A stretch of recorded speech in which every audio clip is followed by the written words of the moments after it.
Hi, it's Wendy Boulevard back again for another take on more information on narcissistic personality disorder. Today, we're going to talk about when the narcissistic person will call you up and say, hi, work wants me to go out of town for a week, so I'll be gone on a business trip, when in fact work doesn't want them to go on a business trip. What they're doing is they are on the side with somebody else, and they do this because they want their source of narcissistic women or men around them. And what they start doing is they start planning ahead, and their plans ahead usually include getting their next lineup available. So when you finally have had enough of them and you want them out of your life and they're gone, they have their next victim already targeted it. Now, not all narcissistic people will do that, but when a person has passed the initial test for being a good supply, narcissistics literally can't help themselves and will often reach out in an attempt to start a new relationship or go back with their ex. Now, the next one is, as I was talking right now about it, is paving the way for the next relationship.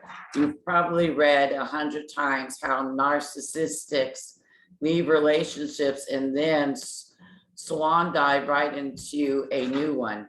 I've seen this firsthand. I know it happens. Maybe this happened in the aftermath of your own relationship with a narcissistic.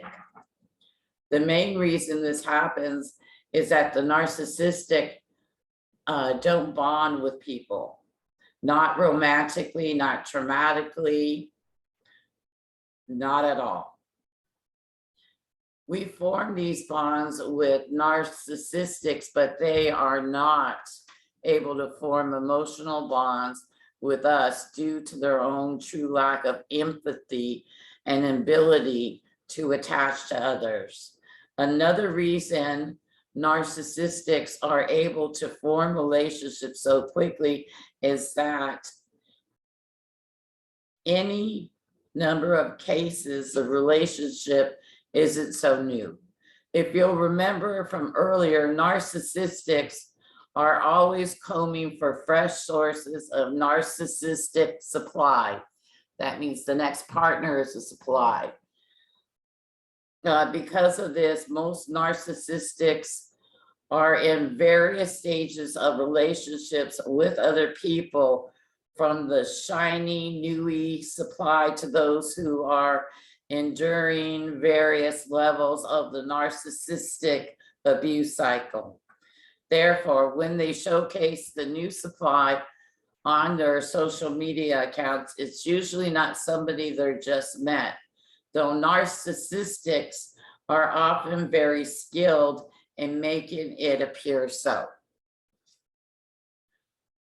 The last one is on the list of the things that people or narcissistic people will do is emotional abuse of partners or spouses. They also do financial abuse.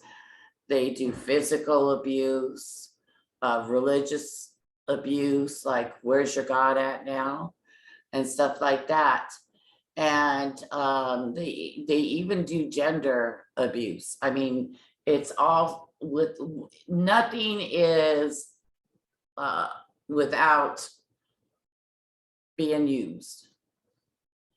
And it says, if you've ended a romantic relationship with a narcissist, you probably saw them out and about loving up the new partner and seemingly having the best time of their life. You see them flashing an engagement ring on social media or sending out save the date notices, broadcasting how silly in love they are and giggling about how they feel like a couple of teenagers.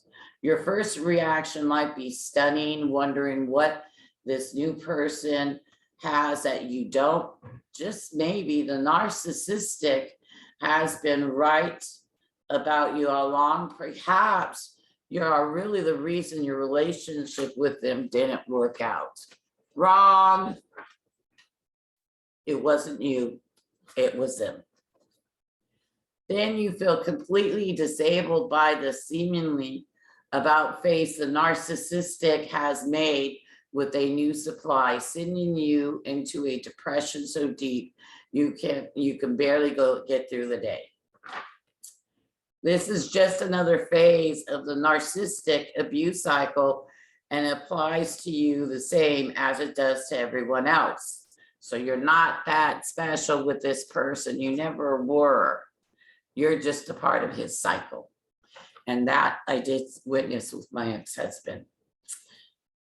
As personal and as unique as it all may feel, it's just another blueprint of narcissistic manipulation. When you see this happening, it's cruelly do not take it personal. This is one of the narcissistic's favorite things when they are love bombing new supplies while stimulating, making you feel like discarded trash. The narcissistic can't help but gloat over how they were able to make you feel emotionally destroyed, left to pick up the pieces while they're off living their life as though your history together means nothing. What you're not thinking about is how the new supply will be subject to the same emotional abuse that you endured. There are no exceptions to this. Don't listen to the new trend of so-called professional advice, which states that narcissistics are only abusive towards you because you personalize and personality is incompatible with theirs, which is stupid therapy. Oh, you guys just weren't compatible. Why? Because I was supposed to take his abuse? No. Wrong answer. Wrong question. Wrong statement. That is a lie. This person has deep-seated emotional issues and traumas that go back from childhood. This happened in his parents' house or her parents' house. It didn't happen in the relationship with you. It was already there before you met him. And that is something. Narcissistics are abusive towards everybody, regardless of status, intelligence, religious beliefs, ethnicity, or how tiny their waist is. The new supply simply won't be spared, unfortunately.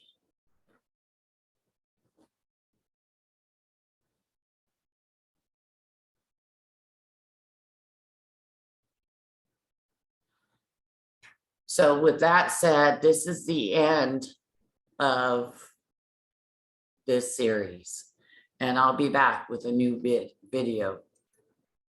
Thank you for watching. Bye-bye.